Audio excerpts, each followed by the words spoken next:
Kita beralih ke informasi lainnya pemirsa, target kejahatan mulai bergeser selama masa pandemi COVID-19. Sejak warga banyak berkegiatan di rumah, pelaku kejahatan mengalihkan sasaran ke sejumlah minimarket.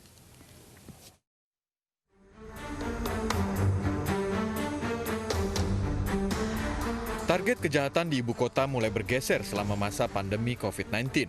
Sejak warga banyak berdiam diri di rumah, pelaku kejahatan mengalihkan sasaran mereka ke sejumlah minimarket.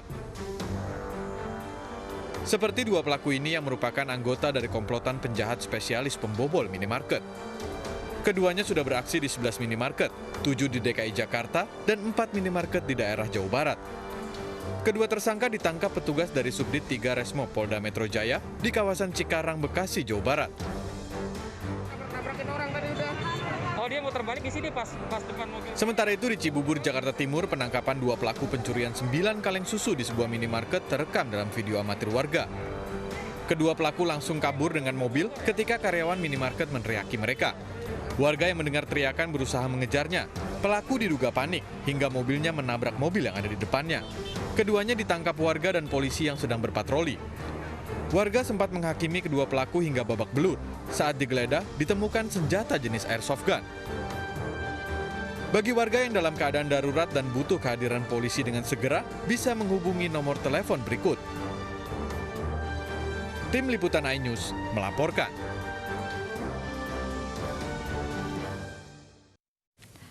Perkembangan terbaru dari dan selengkapnya mengenai kejahatan yang menyasar minimarket, kita akan bergabung dengan Kabid Humas Polda Metro Jaya, Kombes Pol Yusri Yunus. Selamat sore, Pak Yusri. Selamat sore, Mbak. Pak Yusri, ada sejumlah minimarket di Jakarta yang dibobol begitu oleh perampok. Apakah ini memang komplotan yang biasa menyasar minimarket? Memang selama pandemi COVID-19 ini ada sekitar 21 minimarket ya yang dibobol selama pandemi COVID-19 ini sejak mulai pertengahan Maret yang lalu. Tetapi pengungkapan yang dilakukan oleh Polda Metro Jaya itu sekitar bagi 21 ya. Jadi 19 yang sudah terungkap, 2 yang sementara masih dilakukan pengejaran terhadap para pelakunya. Karena memang hampir rata-rata memang seperti yang disampaikan awal yang terjadi di daerah Depok dan juga di daerah Jakarta Timur kemarin itu kita lakukan penangkapan 4 di TKP dan di Jakarta, 7 di daerah Jawa Barat. Kemudian kemarin Polres Jakarta Barat telah berhasil menangkap ya, karena memang kita ketahui bersama ada beberapa viral di media televisi maupun media sosial di 4 TKP sejak tanggal 20 Mei yang kemarin. Ya, 20 Mei, kemudian tanggal 26 juga satu malam itu dua tempat minimarket yang berhasil dibobol oleh komplotan pelaku yang sama.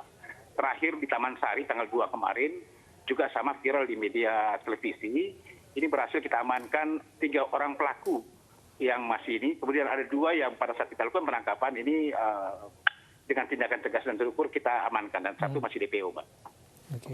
Apakah para pelaku yang diamankan ini dan kemudian didalami lebih lanjut oleh petugas merupakan pelaku yang berjaringan satu sama lain atau sendiri-sendiri pergerakannya, Pak?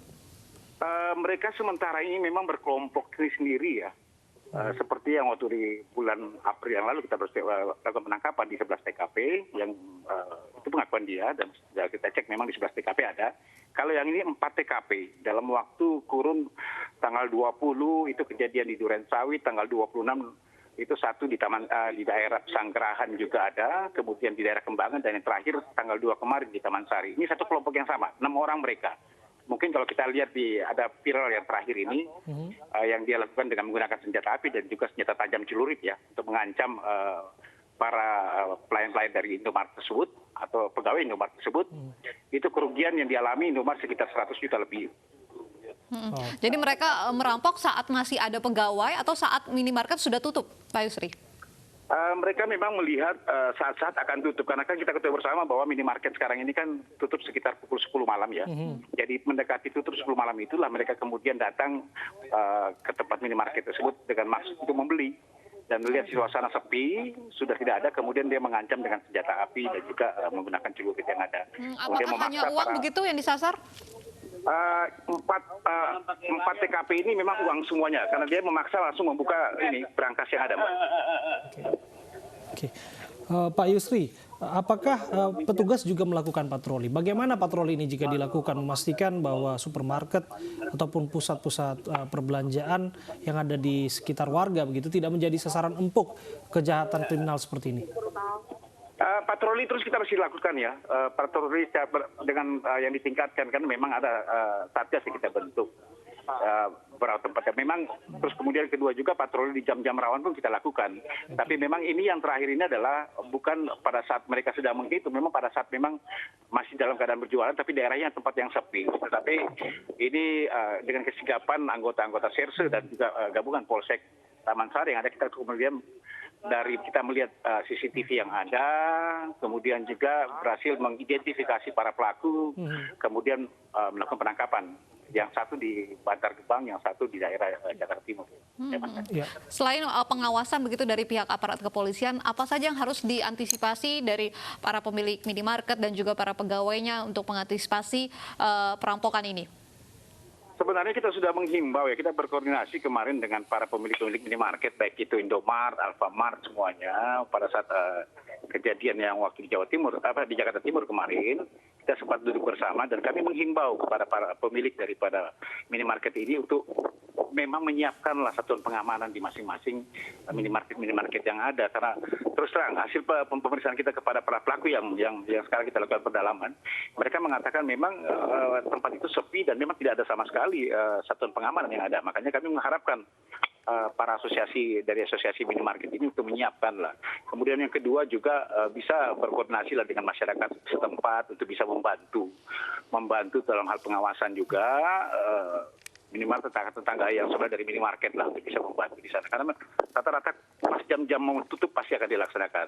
Dan ini menjadi ini evaluasi buat kita juga dari para petugas satgas yang ada. Terima kasih Kombes Pol Yusri Yunus, Kabid Humas Polda Metro Jaya sudah berbincang bersama kami.